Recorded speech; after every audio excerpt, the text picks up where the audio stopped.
It's Sunday right now. We got the GT350, my brother's GT350. By the way, this is peak. That's a peak plate.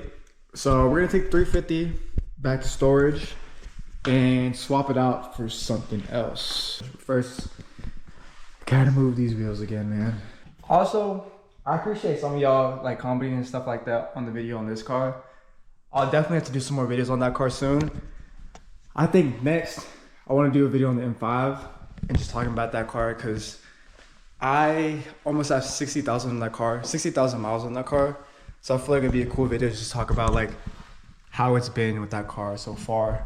But let's take this car back right now and then see what we bring back here.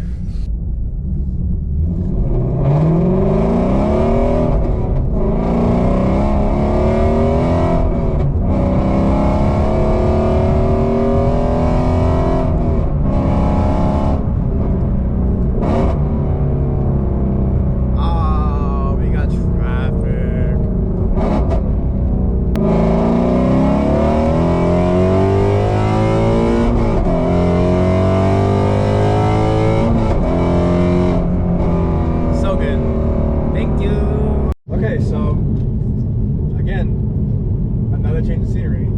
This time we were in I actually don't know what year this model is. I think it's 25, 24. Audi R8. Rear wheel drive steering. I'm not gonna lie, man. The one thing that pisses me off about this car is the exhaust. And that's fixable for sure. But the way it is from factory is so buns. Like, you put it in sport mode, it's dead silent. Sport mode right now, put into manual, and you really have to get on it for the exhaust to open up.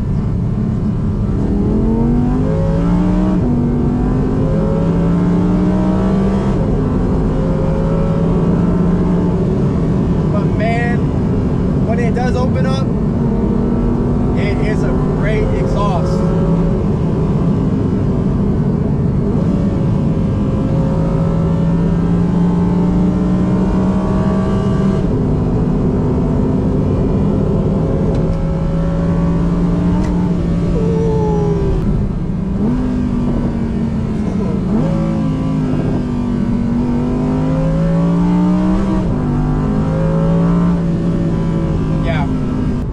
When the exhaust actually opens up, but prior to that, when the exhaust is just in its normal factory, so this road's terrible. When the exhaust is just in its normal mode, man, it's terrible, and it really does take away from the car, because like, you want to enjoy the car, but it's hard to enjoy the car when the exhaust is so quiet. And I would say a good majority of people that buy these cars, most of the time they don't modify these cars, you know, and there is that percentage of people that do modify the cars, and you can probably see them all over the internet. But I say a good amount of people that do buy these cars, they're probably not going to modify them, you know, like this car, it's not modified, you know, so it really takes away from the experience. And like right now I'm on some back roads, and this, I mean, the car, it handles great, man. Like, this is a great car, and I understand why some people pick this over a lot of other cars. And for me, you know, like, I guess the side-by-side comparison is like a GT3, you know? And I can understand why some people would take this over a GT3. Me, in my opinion, I'd probably still take a GT3 over this.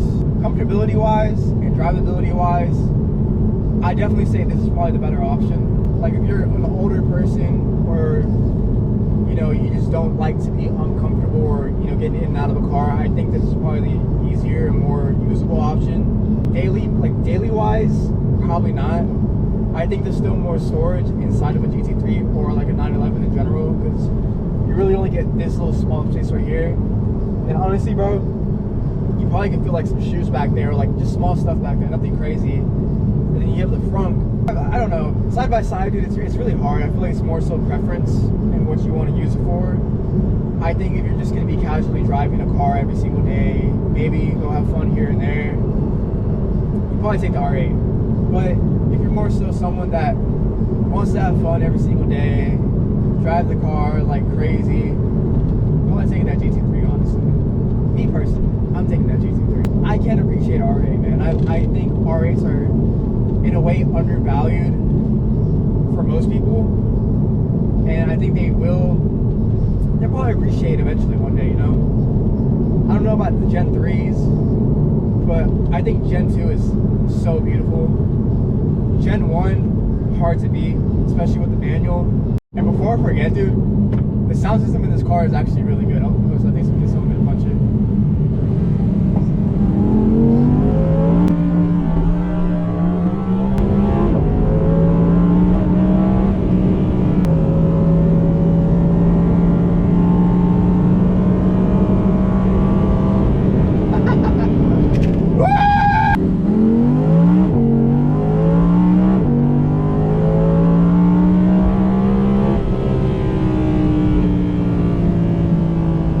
Handles good, man. It handles really, really good. The turn-in's really sharp with the rear-wheel drive. I'd be interested to see how all-wheel drive to rear-wheel drive comparison is in an R8. But at least with the rear-wheel drive, man, like you turn in and it goes there. So I feel like sometimes in all-wheel drive cars, when you throw it in, you kind of just don't feel that confident. And I feel in this car, man, throw it in, you feel fairly confident that where you're gonna go, where you turn it, you're gonna go. I mean, you can take turns going the speed limit, and like it goes. I mean, it goes, man. For the most part, man, the tires aren't really gonna kick out on you. I mean, these tires are pretty thick, dude, pretty wide. So I mean, to really get these tires to kick out and lose it on you, either one, your tires are really cold, or you're just going crazy. Maybe you hit a bump, throws you off. I will say though that when you are going pretty hard, and maybe you do hit a bump, that the car kind of does bounce pretty crazy. Granted, that might just be Granted, that might just because where I'm driving at, these roads are not the best. These are like Texas country roads, and I don't know if you know. Maybe you're not from here, dude, but Texas country roads, they're pretty fucking ass. Okay, so we found some friends. Also, this is the car. This is the car. Yep. Found some friends. But this is the R8 rear-wheel drive. We're out here in the middle of really nowhere, so.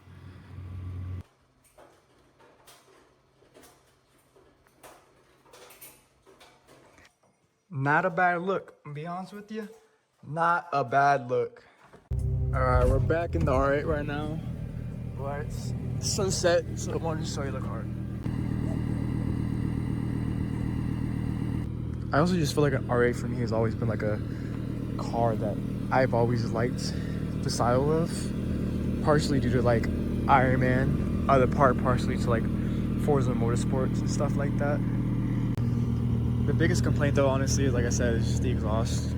But other than that, man, this car is epic. And then honestly, being able to see the engine is honestly just probably one of the best things. I didn't talk about this earlier, but like I guess like a little cool thing that at least I've noticed right now. I don't know if it's like the case for everybody, like because everybody's driving position is different. But at least in my driving position, when I look back into the rearview mirror, I just see like the reflection of the V10, like the little badge, and I just think that's cool. So it's about 2 days since that last video that I recorded, and I'm currently in Austin right now, back in the R8, and currently stuck in some stop and go traffic. But right now it's a little flowy. But so far, stop and go traffic, I will say that the car, like, it's not a bad place to be. It's definitely not a bad place to be. It's hot outside, the car feels great, being a black on black car, but it feels nice. I'm not really too stressed out about this. The only complaint I really have right now is, I don't know if this car has Apple CarPlay or not, but I'm having to use like the map on my phone to like navigate throughout like traffic and everything where I'm going. So I would say like that's like the only negative I can really complain about right now. So we're back in the garage right now, and I guess we'll just go over some little things about the R8. Let's actually start with the front. I actually have not opened this yet before. Okay, so there's like a little lever right here, right there, and honestly, I mean, it's not that bad, I guess. So it seems like there's two levels. There's this initial runner here, which I think is definitely smaller than a GT3. But then you have this upper deck right here, and I guess that one right there. So, I mean, I guess there's more levels to it, but it seems smaller than a GT3. Also, the other day when I was driving the car, the damn V10 badge came off. I don't know how. One thing that really irritates me about the R8 that I noticed while driving it, and I mean, I could have not just seen it, is that there's no USB-C. I don't know, whatever the new wire is for like the new phones, new iPhone 17s and shit like that, 16s. There's not one in here. And I feel like that's been out for a while now. So like the M5 has it. Obviously the GT3 doesn't have it because it's 2018. But this car is fairly new. I mean, it's like at the most 2 years old, you know?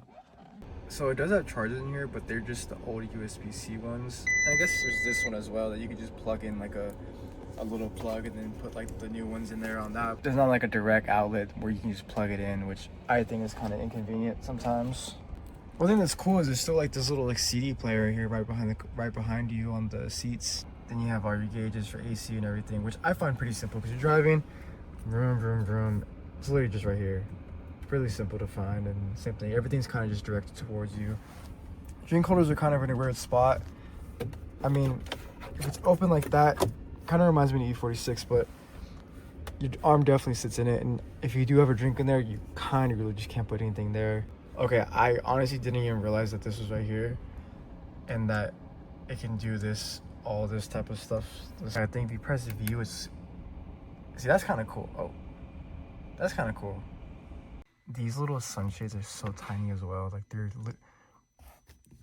tiny, bro. I'm not really too sure what this button does, but I know this, well, it should pop that open. Okay. Well, I guess we can't get to it. I was just trying to show the motor, but we can still look at it through here. Man, that's so yummy.